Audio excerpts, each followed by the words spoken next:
Sorry about that. Somebody came to my house, rang the doorbell, obviously, as you could hear. Um, One of my dad's friends dropping off something. Anyway, a lot of you people are probably relieved now they can just skip to the second video. I'm not done talking yet. So anyway, this thing is in really good shape.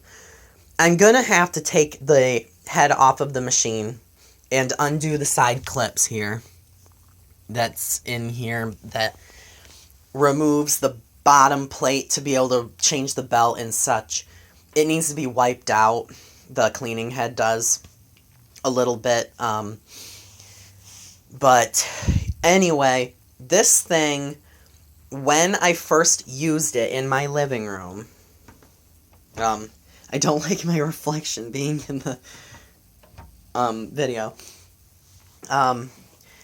It sucks the carpet right off the ground. Even when it's in the middle of the carpet, it actually has the carpet elevated right to the cleaning head at all times when you have it properly adjusted. Now, I don't have, this is the only carpeted room.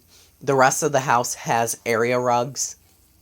And the kitchen is carpeted, which is kind of gross. I understand that. But it is a very powerful machine. And you can really tell when you don't have the tech drive on because it is very hard to push.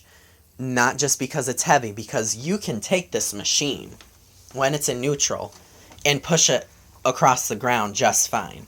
Even if I have it on the 4th level, I can push this thing just fine across the carpet. The forward direction's a little bit harder, but not by much.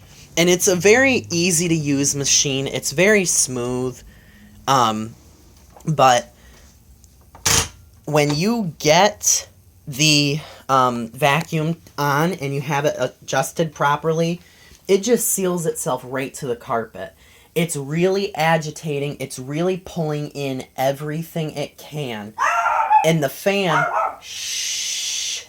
the fan is right there, shush, by the cleaner head. So you're always, always, always cleaning extremely well with a Kirby. Now, there are some people who say, no, Kirbys are so overrated, blah, blah, blah, blah. I mean, they made that dirt meter, which I'm looking into getting one for a reason. And there are a lot of machines that this thing can do way better than. And, of course, everybody says, the last vacuum always wins. I'm not even saying that this machine's going to do a great job with the surface dirt. I don't really know. I never really felt that only Oryx do good with surface cleaning. And in my Oryx videos, the Oryx always ace the surface particles. They always do. The deep cleaning may be a little bit more of a challenge for them. Whereas the Kirby, I feel that it's probably going to be the other way around because the cleaner head is sealed so far to the floor, it may just snowplow it. So, we are going to, the one thing that I did notice, these little fin thingies, or the neutral at least, it's not broken, it just happens to flop a little bit. So, we're going to turn her on. It has a new bag in it. The bags are huge, even though you don't use the whole thing.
So,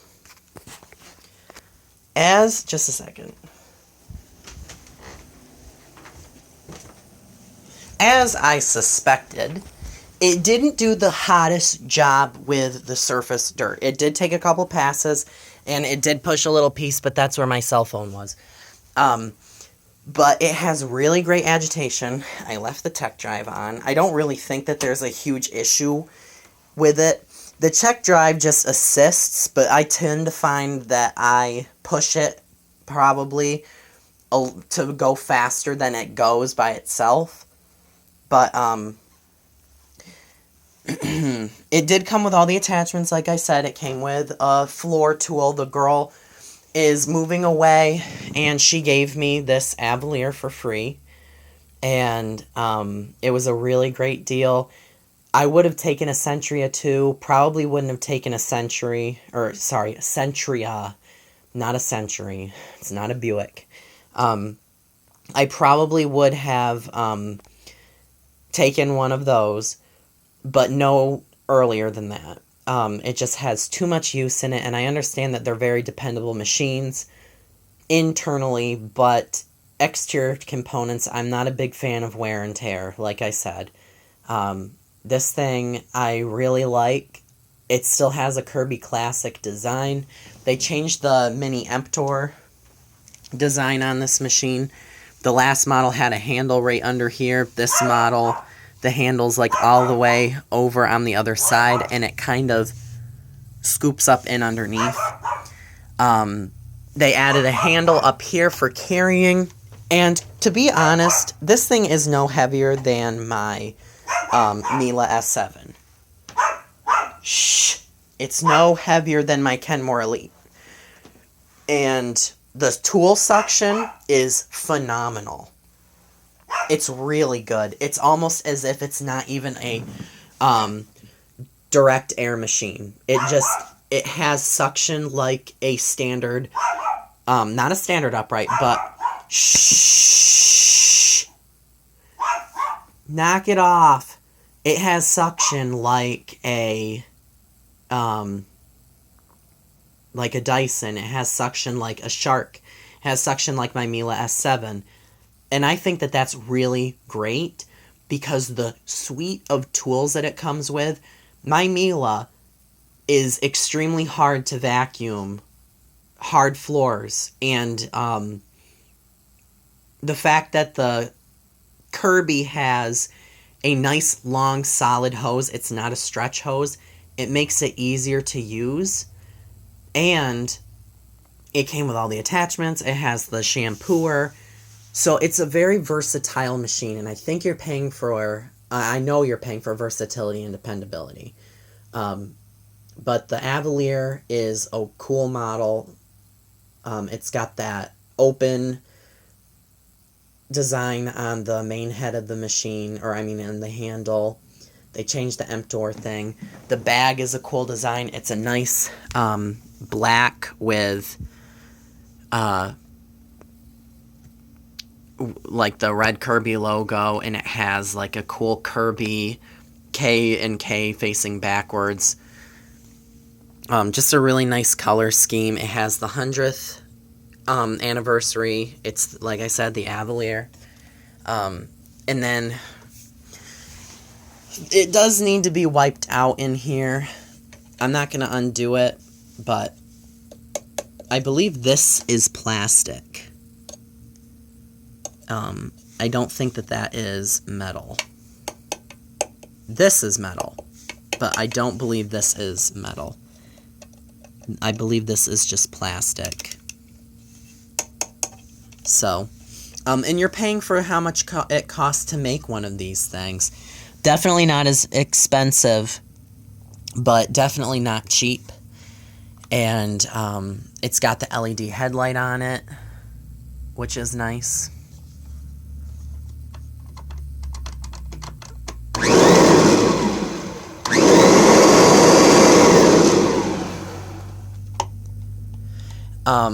Better close that.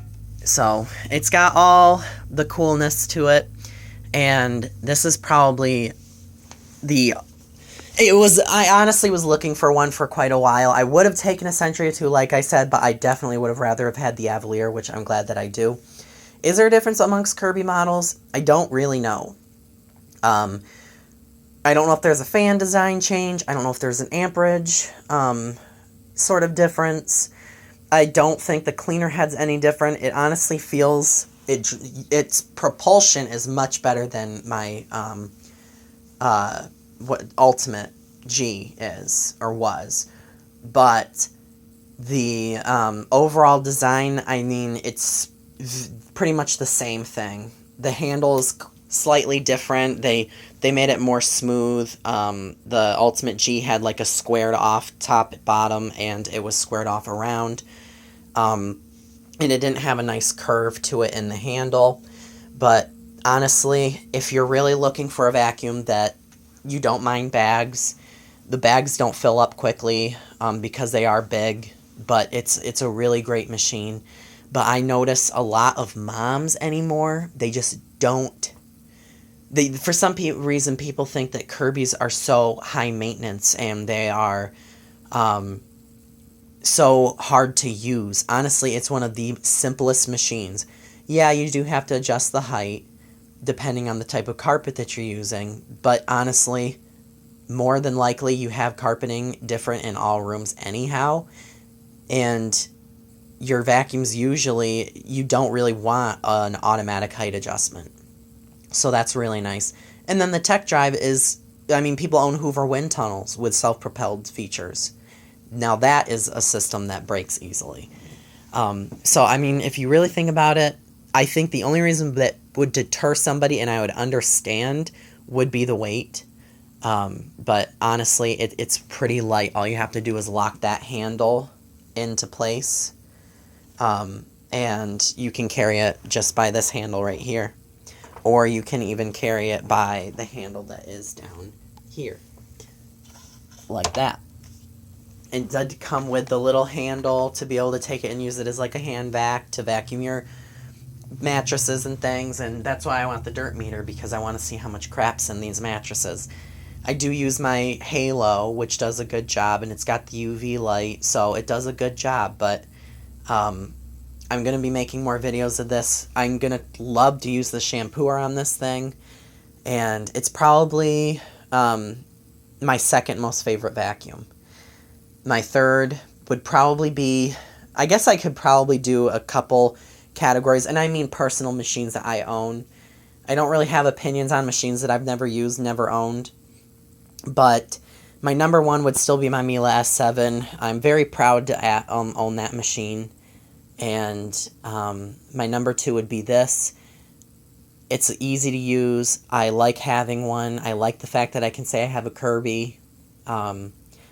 And my number three would be my Dyson DC07, because the DC07 was brand new in the box. It was a great find. I think that it's a pretty good machine, and I got a good price for it, and it was lucky. My other machines, you know, a lot of them are pretty similar to the rest. I either don't like them or I think that they're okay. But if you have any questions about this, please let me know, and like, comment, and subscribe.